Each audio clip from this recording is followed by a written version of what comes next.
Hello, everybody. Welcome to Monday. The S&P 500 was down 3% today. Really opened up down and stayed down all day long. I was down a little bit more and then came back, a little bit at the end, but pretty much, consistently down.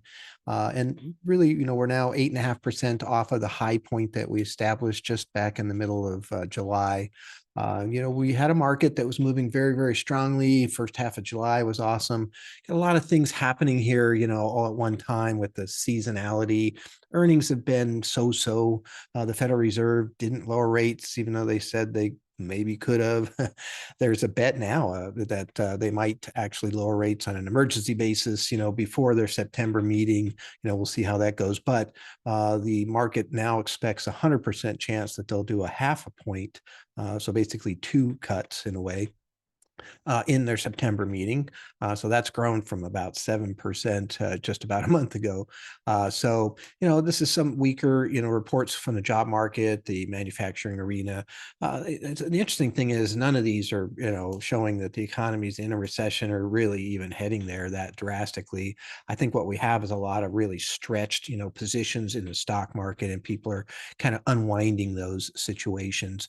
And there's quite a few things that are showing that it's a little bit overstretched. When you look at the VIX, that's a fear gauge, that hit a high that was nearly where we were back at the really scary part of the pandemic in 2020.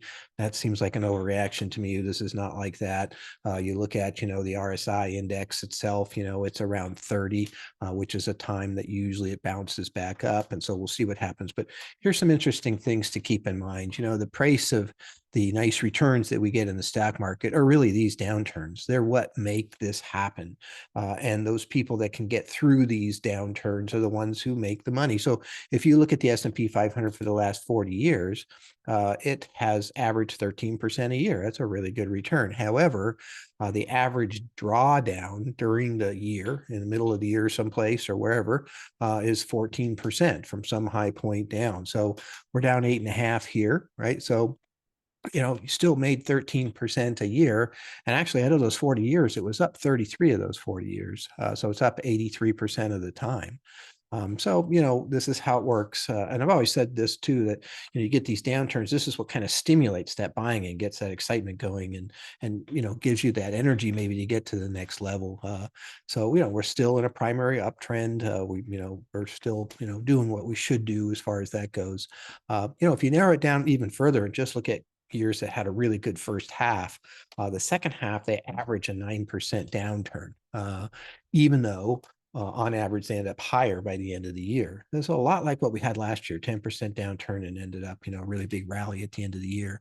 And this is, kind of where we're at now. We're down 8.5%. So not that far from where we were last year in a very similar time frame, actually, just seasonally. So, we'll see what happens here. The Fed will come around and, do their rate cuts at some point in time, certainly by September. That'll get the market, more excited. But I think what you're seeing here again is just some unwinding of some, extended positions in the stock market as we've had this, crazy run up, even since, the beginning of May, had a heck of a move. So, the market average is 13%. We were up 15%, for the first half of this year. You're bound to have some pullback from that, and we still might end up higher than 13% for the year. But that's how it kind of works. So anyway, don't worry about this too much at this point in time. Again, still primary uptrend. Our signals inside of our ETF, universe are showing, some more conservative pieces coming to the top. And so we have utilities and real estate now, and I think 4 out of our 6, target pieces in a couple of our models. So it kind of depends on what model it is and such too. But, so there's some, ratcheting down of risk within the models that kind of happens automatically just by what's going on inside of our ETF universe. But so hang in there. This will all kind of make some sense at some point in time. Things are still okay as far as I'm concerned. Doesn't mean it won't go lower. Matter of fact, it should go lower. Might get a nice bounce here at some point real soon, just because of the fact that it is stretched to the downside so much. But you've created enough damage in the market that kind of takes some time to kind of really get it going again.